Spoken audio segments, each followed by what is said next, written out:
Hey, I'm Decathlon Gamer, and welcome back to Zwift Fitness Journey. So today, this is the day of no name, day of no topic. I'm just riding.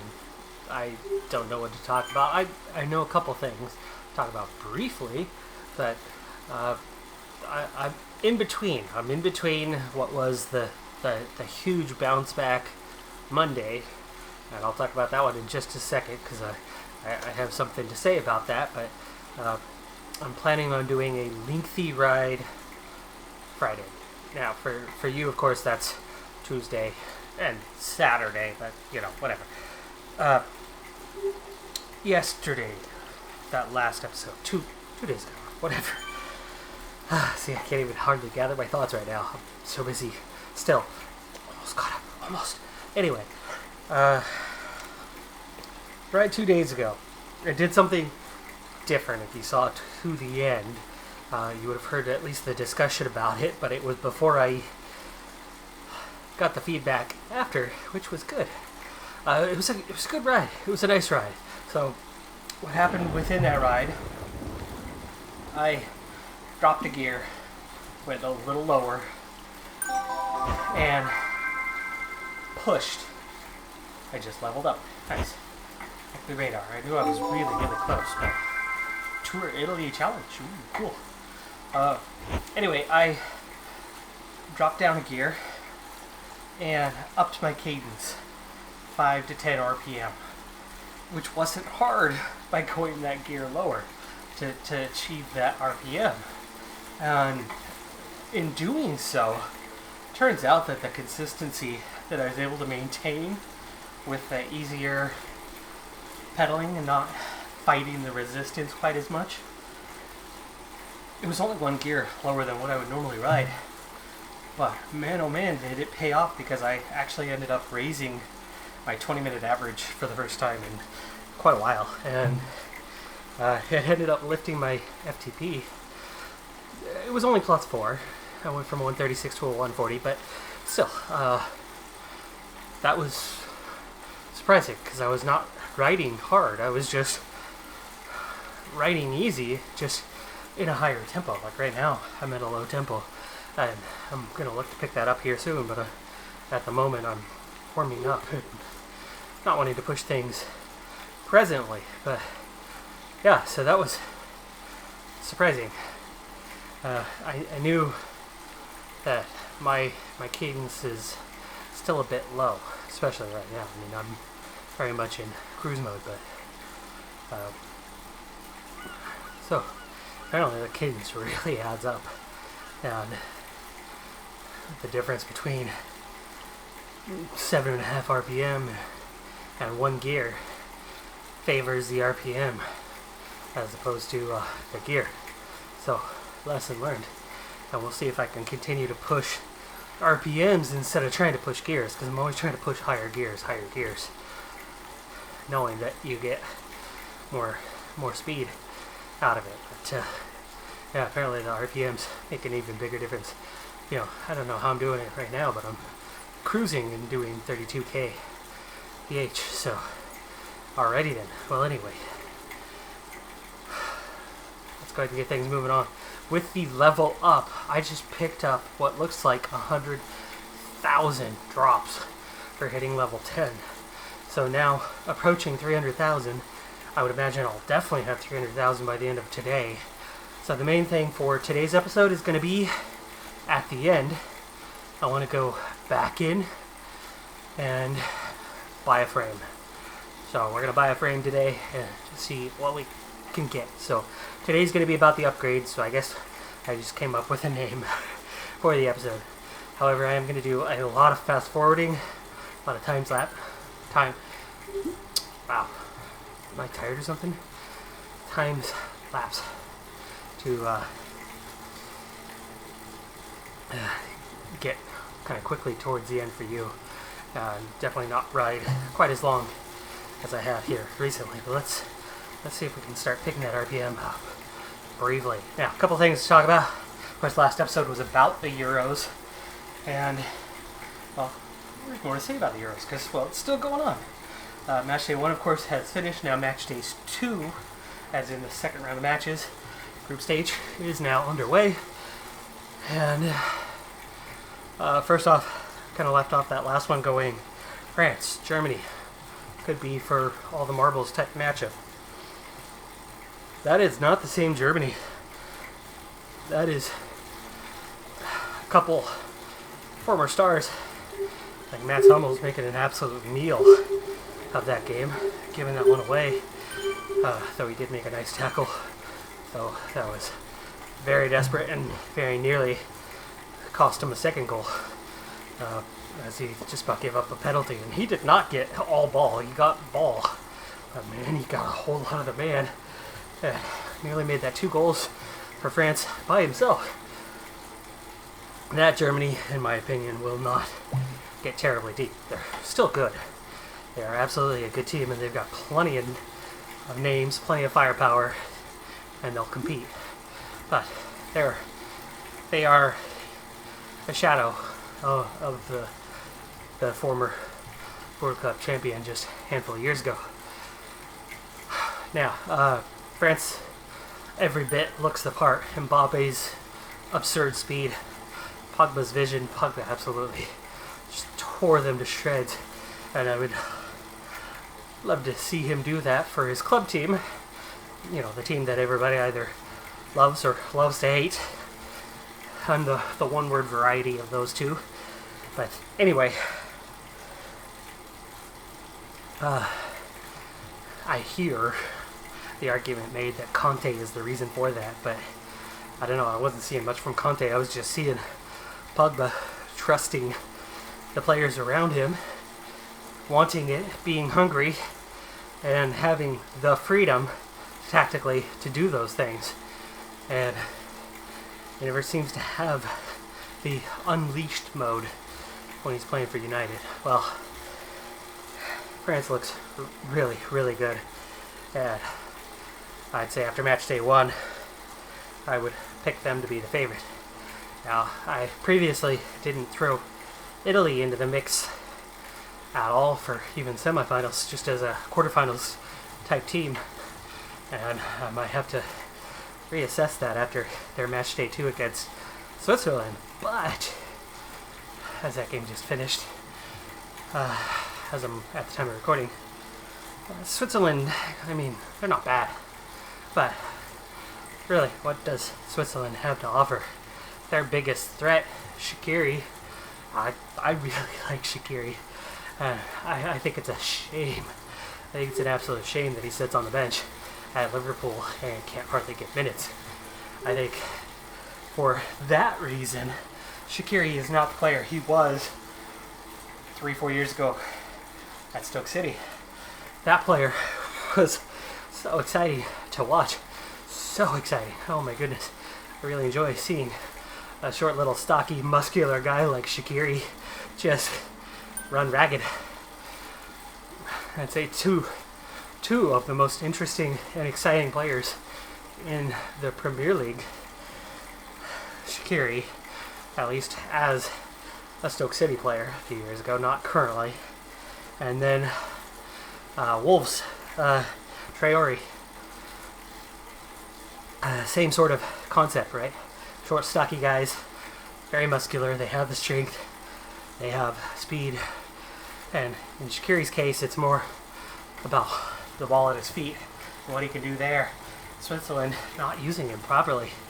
Really, Switzerland playing him out on the wing is a waste because speed is not his magic. His magic is control. His magic is to beat defenders one-on-one, one-on-two, and create chances for his teammates by drawing defenders away from the guys they're supposed to be guarding.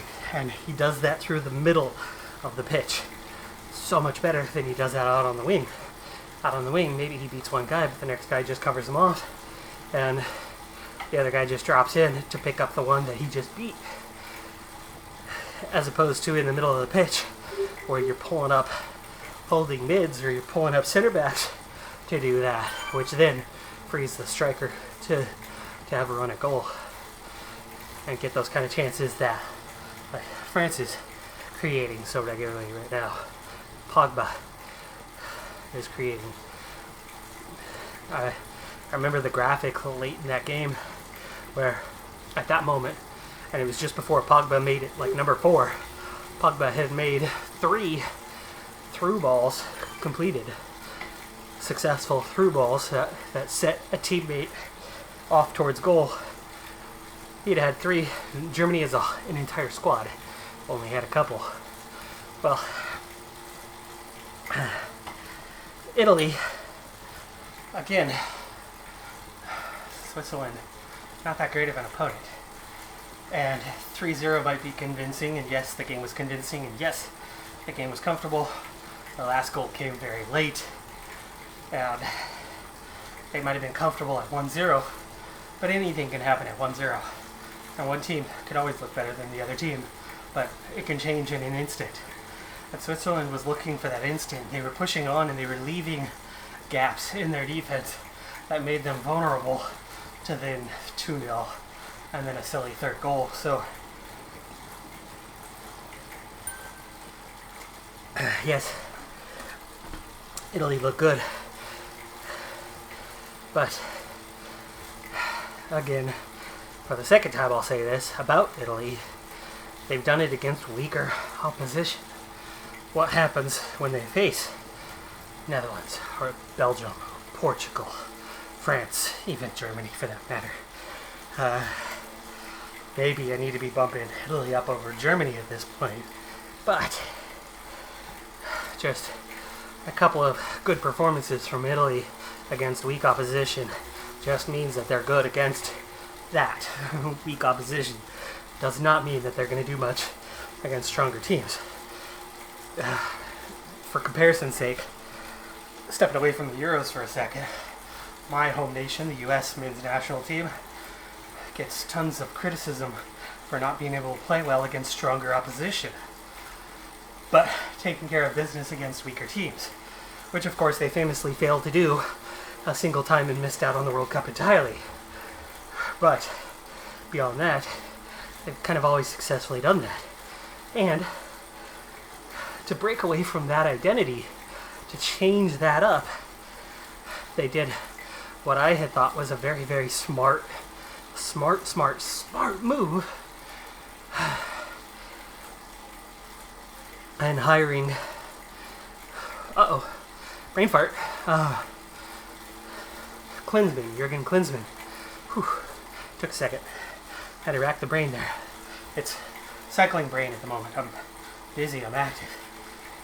Working the brain. By the way, we're going to hit that 300,000 now. Just about to 301. Klinsmann, for all the criticism that he got, he was easily the best manager that they've had in my lifetime. Easily.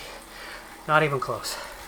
He was changing the training programs, the mentality of the squad, and taking on more difficult opponents in friendlies than they've done. They always take the easy ones. Always settle for the easy ones.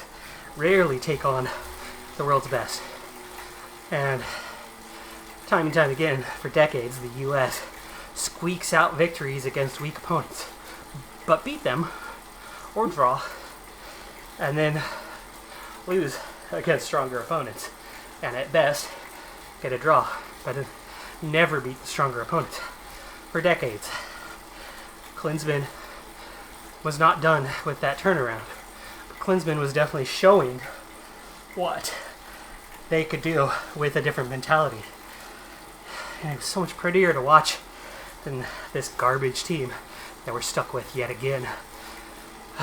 Not a fan. Not a fan of the play style.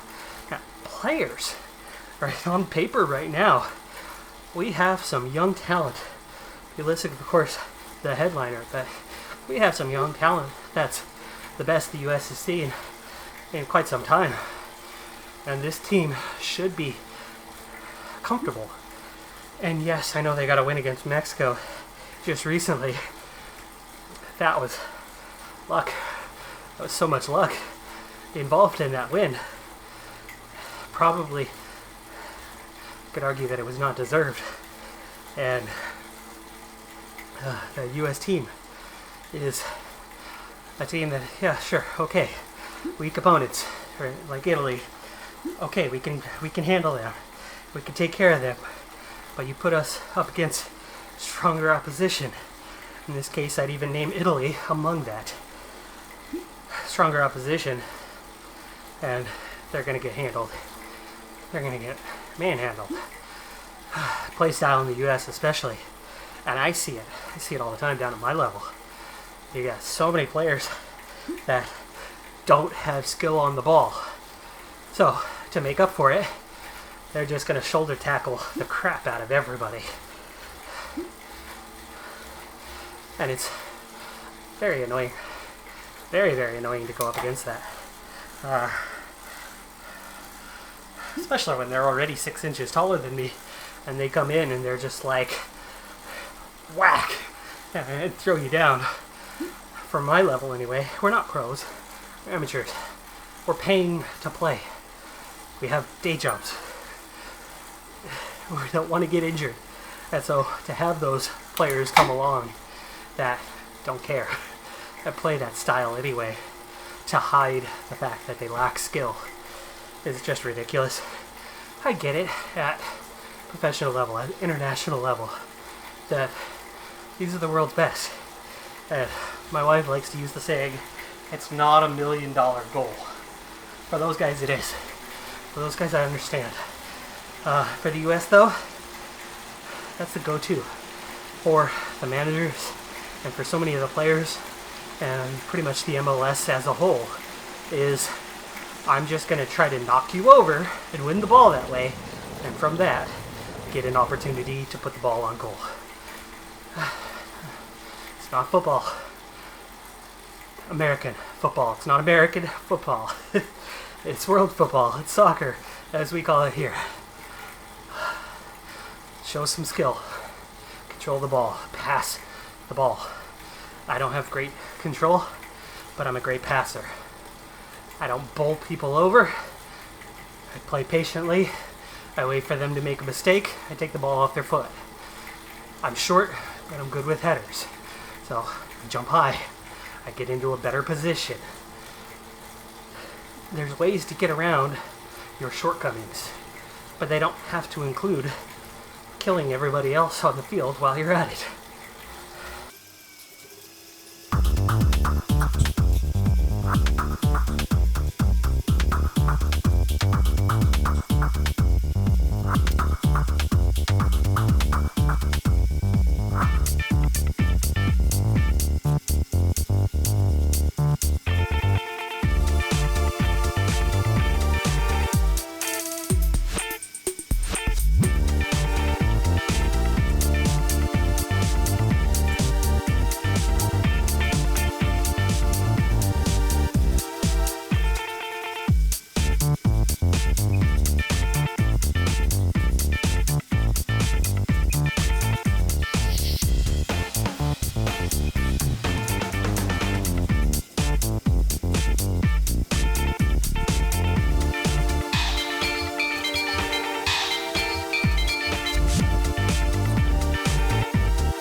Alright folks, route complete. I'm going to do a quick cool down and then I'll see you in the shop. Let's go ahead and pick out a new frame. So after having a look through the bike shop, I'm down to two options. So the first option here is the Cannondale Evo. Arrows 2, weights 4, and I can afford it. It's $213, so I'd actually still have a good amount left. That's good for climbing, but the arrow drop-off is quite a bit. Or I can go for something balanced, like the Zwift Arrow, which is a 3-3. So same number of overall stars, 6 stars, but balanced. I spend a lot more time on flat than I do on climbs, but I want to boost both. Right now, I have a bike that's a 2-2, or I have my time trial bike, which is a 4-1. And I've been spending a lot of time on the time trial bike recently because I appreciate the aero boost that I'm getting. Therefore, I think I'm going to save up just a little bit more because I need 319.5, so we're 14,000 away. So that's pretty close. We'll get there awfully soon. So I'm just going to hold out for a little bit longer, and then we're going to go ahead and get the Zwift Aero. That is going to do it for this episode, though. I'm Decathlon Gamer. Thanks for tuning in. Be sure to hit that like button. I'll see you next time. Have a good one. Be safe out there. Bye for now.